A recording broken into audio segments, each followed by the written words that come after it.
أعوذ بالله من الشيطان اللعين الرجيم. بسم الله الرحمن الرحيم. الحمد لله رب العالمين بارئ الخلائق أجمعين. ثم الصلاة والسلام والتحية والإكرام على جميع الأنبياء والمرسلين والشهداء والصالحين لا سيما على نبيه وحبيبه سيدنا ونبينا محمد المصطفى وعلى أهل بيته الأطيبين الأطهرين وأصحابه الأجمعين. فقد قال الله عز وجل في كتابه المتقن وقوله الأحسن. بسم الله الرحمن الرحيم. اقرأ باسم ربك الذي خلق الذي خلق من علق. معزز حضرات اور سامعین، آپ حضرات آغاز پروگرام سے لے کر اب تک ننھے منھے بچے اور بچیوں کے تعلیمی اور علمی مظاہرے کو سماعت فرما رہے ہیں.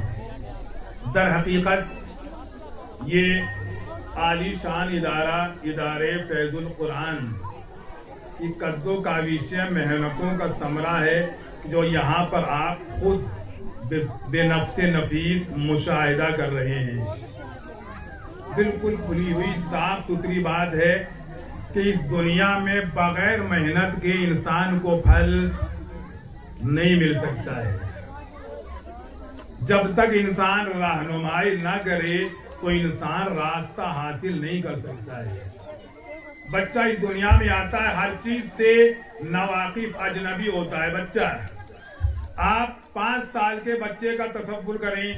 5 سال کا بچہ اچھی بری چیزوں کو نہیں جانتا. ماں باپ اسے بار بار متوجہ کرتے ہیں ایسے نہیں، ایسے کرنا ہے، بڑوں کا ادب تمہیں ایسے کرنا ہے، بڑوں کو سلام تمہیں ایسے کرنا ہے. اگر تربیت کرنے والے ماں باپ اچھے ہوں، خود بادب ہوں، تو بچے بادب اور تہذیب یافتہ ہوتے ہیں. یہ بات بھی آپ ذہن نشین کر لیں. آج کی اس مختصر گفتگو میں کوئی نصیحت کرنے نہیں آیا ہوں. مجھے کچھ چیزیں معلوم ہیں، میں آپ تک پہنچانے آیا ہوں. بس میرے بھائی جناب ابو بکر صاحب، میں ان سے بڑا مانوس ہوں اور یہ بھی انشاءاللہ مجھ سے مانوس ہیں. میں مفتی صاحب حضرت مولانا مفتی شریف الحسن صاحب کا واقعاً تہہ دل سے شکر گزار ہوں. اس کو آپ الفاظ کے دائرے میں محدود نہ سمجھیں. حق و حقانیت پر مبنی ہے. ایک آدمی کو قربانی دینا پڑتی ہے تب قوم سنبھلتی ہے. ایک دو لوگوں کو آگے آنا پڑتا ہے. آپ تصور کریں اگر مفتی صاحب پیش قدم نہ ہوتے تو یہ نتائج آپ کے سامنے آتے. یہ بچے قرآن فٹافٹ پڑھ رہے ہیں، قرآن کی آیتیں ترجمے کے ساتھ. اگر اچھے اساتذہ ان بچوں کو دستیاب نہ ہوتے تو کیا یہ اس منزل پر پہنچ سکتے تھے؟ ان کا اصلی اجر اور واقعی ثواب عند اللہ محفوظ ہے. لیکن قدرداں حضرات اس دنیا میں بھی قدر کرتے ہیں. دو چیز اس دنیا میں بعض لوگ آنکھوں کے باوجود نہیں دیکھتے ہیں. اس دنیا میں بعض حضرات کانوں کی نعمت ہوتے ہوئے بھی سنتے نہیں ہیں. اس دنیا میں بھی بعض حضرات آنکھوں کے ہوتے ہوئے بھی دیکھتے نہیں ہیں. کیسے قرآن کریم کیا کہتا ہے؟ لَهُمْ قُلُوبٌ لَا يَفْقَهُونَ بِهَا. قرآن سے مانوس اور قرآن کے حافظین قرآن میری اس بات کی تائید کریں گے. جو ہم 1400 سال بعد سمجھ رہے ہیں نا، وہ پروردگار 1400 سال پہلے قرآن حکیم میں نازل کر چکا ہے. لَهُمْ قُلُوبٌ لَا يَفْقَهُونَ بِهَا. ان کے دل ہیں، یہ سمجھتے نہیں ہیں. بات ادھوری نہیں ہے، بات مکمل ہے. لَهُمْ أَعْيُنٌ لَا يُبْصِرُونَ بِهَا. ان کی آنکھیں ہیں، دیکھتے نہیں ہیں. یہ آنکھیں سے انکار نہیں ہے، آنکھیں ہیں، کان ہیں، मगर ये देखते नहीं है, सुनते नहीं है। इसका मतलब ये है कि इंसान की आंख ऐसी होना चाहिए और देखने वाली हो। किस चीज को देखना है, किस चीज को नहीं देखना, ये शरीयत ने खुद बताया है। ये कब मालूम होगा कि जब तुम्हारे जहन से जहालत के पर्दे हट जाएंगे और इल्म की रोशनी में तुम कदम रखोगे। इल्म इंसान के पास आता है, दुनियावी इल्म। दुनियावी इल्म का भी बहुत फायदा है, तवज्जो फरमाए। दुनियावी उलूम का फायदा है, मगर दुनियावी उल्म रहनुमा नहीं बन सकता है। जुमले पर तवज्जो फरमाने, दुनियावी उलूम रहबरी नहीं कर सकता है, गारंटी नहीं होती है उसकी। तो कितने बड़े लेक्चरर, बड़े बड़े प्रोफेसर पढ़े हुए, जब वो सियासत के मैदान में कदम रखते हैं तो उनको जुल्म करना अच्छा लगता है। मैं आपसे सच कह रहा हूं, आप इंटरनेशनल प्लेटफॉर्म को देखिए एक नजर खाली, मैं खाली इशारा कर रहा हूं आपके सामने। ये इल्म से के हुए प्रोफेसर, बड़े बड़े ओहदे के मालिक, इनको जुल्म अच्छा लगता है, बेईमानी अच्छी लगती है, कमजोर लोगों को सताना अच्छा लगता है। काहे का नतीजा है कि तुम दुनियावी इल्म के दायरे तक महदूद हो। बस एक इल्म और है, वो इल्म वो है कि ये दुनियावी इल्म का भी रहनुमा रहबर है। वो कौन सा है? दीन इल्म, जहां इंसान को शराफत का लिबास पहनाया जाता है, जहां इंसान के अक्लो, ज़हनो, फिक्रो, दिल को मुताहरो पाकीज़ा बनाया जाता है। परवरदिगारे आलम का जिक्र वही ज़हन कर सकता है कि जो खुद पाकीज़ा हो। गंदे ज़हन में खुदा का तसव्वुर नहीं आ सकता है। नजीस ज़हन में कभी रसूल और आले रसूल और असहाबे रसूल का न जिक्र खैर आ सकता है, न उनके आजियल की तस्वीर ज़हन में आ सकती है। पाकीज़ा ज़हन, पाकीज़ा दिल होता है। परवरदिगार आलम ने कुरान हकीम में पहली आयत कौन सी नाजिल की है? रसूल इस्लाम को मखा, इक़रा बिस्मि रब्बिकल लज़ी खलक़। ए रसूल आप पढ़िए, पढ़िए। पढ़ता कब है आदमी? किसी को कोई चीज पढ़ना है, कब पढ़ता है इंसान? जब इंसान जानता हो, आदमी के पास इल्म हो। अल्लाह कह रहा है आप पढ़िए अपने परवरदिगार के नाम से। उसके बाद कहता अल्लज़ी खलक़ मिन अलक़, वो परवरदिगार वो है कि जिसने इंसान को पैदा किया मर्द औरत के जरिए। फलसफे खिलकत ये है कि परवरदिगार आलम ने मर्द औरत के जरिए इंसान को पैदा किया है। उसके बाद परवरदिगार क्या कहता है? इक़रा बिस्मि रब्बिकल अकरम। पढ़ो उस परवरदिगार के नाम से जो सबसे ज्यादा करीम है। अल्लज़ी अल्लमा बिल कलम। देखिए, पहले पढ़ने का जिक्र, वहां कलम का जिक्र नहीं आया।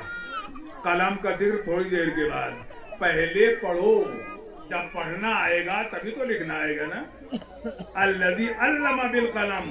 ये मैं कहानी नहीं सुना रहा हूं आपको, ये परवरदिगार आलम की सच्ची किताब की दास्ताने रास्तान और दास्ताने सदाकत है कि जिसको आपके सामने पेश। अल्लज़ी अल्लमा बिल कलम, वो परवरदिगार वो है कि जिसने तालीम दी कलम के जरिए।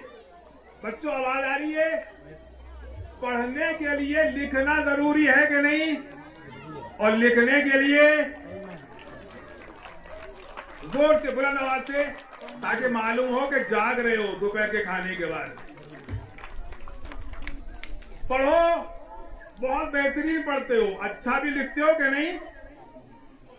बहुत बेहतरीन लिखता है माशाल्लाह बच्चा, राइटिंग अच्छी है, अरबी, उर्दू, इंग्लिश। असातिज़ा देखें ये अच्छा पढ़ता भी है कि नहीं। अच्छी पढ़ाई के लिए अच्छी लिखाई जरूरी है। अच्छी लिखाई के लिए ये बच्चा जब नशोनुमा की मंजिल से गुजरता हुआ मंजिले शुऊर को पहुंचेगा तो आप यकीन कीजिए अच्छा आलिम भी बनेगा, अच्छा साहिब कलम भी बनेगा जब ये छोटी उम्र से आएगा। और जाहिर है कि मैं सबसे पहले मुबारकबाद देता हूं जनाब मुफ्ती साहब को। मेरे अंदाजे के मुताबिक जब मुफ्ती साहब ने ये इल्मी और दीनी तहरीक चलाई होगी वो उस वक्त वो जवान रहे होंगे। कितनी कद्दो काविश मेहनतों का समरा खुदा का शुक्र है कि वो अपनी आंखों से देख रहे हैं यहाँ पर। मैं उनको तहे दिल से मुबारकबाद देता हूँ। देखिए मैं आपके सामने ये जुमले गुजारिश करता हूँ, हमारी तरह इंसान को कभी भी नाकदरी नहीं करना चाहिए। एक बुजुर्ग हमारे दरमियान में है, यकीन कीजिए वो अल्लाह की बड़ी नेमत है। और ताज्जुब यह है कि वो इस्म बा मुसम्मा है। बाद लोगों का नाम आलिम है और वो अंगूठा छाप होते हैं। मैंने देखा है इस दुनिया में। आप देखना चाहते हैं मेरे साथ चलिएगा दिल्ली यूपी में। उनका नाम है मोहम्मद आलिम। आलिम के माने जानने वाला, नाम के बरखिलाफ काम है वो खुद अंगूठा छाप एक साथ है। देखिए मुफ्ती साहब जो बानी है कितने अजीमुशान इदारे के, वो इस्म मुसम्मा है सही माने में शरीफुल हसन। शरीफ के माने जिसके सर पर शराफत और दयानत का ताज हो। हसन के माने जिसकी जात में हुस्न जाग रहा। दोनों इस्म मुसम्मा है। परवरदिगार आलम इंशाअल्लाह इनको मजीद सेहतो सलामती और तूल उम्र बाबरकत इनायत फरमाए। अगर आप इजाजत दें 2 मिनट और गुजारिश कर दूं, 2 मिनट के लिए 2.5 मिनट के लिए गुजारिश करूं आपके सामने। बस इस दुनिया में एक आम जहन ये पाया जाता है कि बस दुनियावी इल्म सीखोगे, तालीम हासिल करोगे तो तुम्हारी जेब में पैसा आएगा। जॉब में जाओगे, तुम जॉब में जाओगे। इंसान जब तक पढ़ा रहा है, बरसरे रोजगार है, उसकी तनख्वाह चल रही है, 60 साल का हुआ, रिटायर हो गया, पेंशन शुरू हो गई। एक वक्त हुआ आया कि दुनिया से इन्होंने आंखें बंद कर ली। अब क्या चलेगा? तनख्वाह खत्म, पेंशन खत्म, खुद भी खत्म हो गई। अब क्या चलेगा? कुछ नहीं, हाथ खाली। इसका मतलब ये है कि दुनियावी इल्म इंसान के लिए आखिरी सांस तक मुमकिन है साथ दे दे, लेकिन मरने के बाद। लेकिन याद रखें, आलिम अगर दुनिया से चला भी जाता आलिम दीन, तो उसका इल्म उसकी जिंदगी की दलील बन जाता है। परवरदिगार आलम जुमला असातिज़ाए किराम, चाहे उसमें खवातीन असातिज़ा हों और चाहे मर्द असातिज़ा हों, सबको सेहतो सलामती और तूले उम्र बाबरकत इनायत फरमाए। और इससे अजीमुशान इदारे के बानी और मोहतमीम जनाब मुफ्ती शरीफ हसन साहब कासमी साहब को परवरदिगार आलम मजीद तरक्की, सेहतो सलामती, तमाम बलाया और बीमारियों से महफूज रखे और इनके खिदमत के और सुनहरे मौके इनायत फरमाए। वस्सलामु अलैकुम व रहमतुल्लाहि व बरकातहू।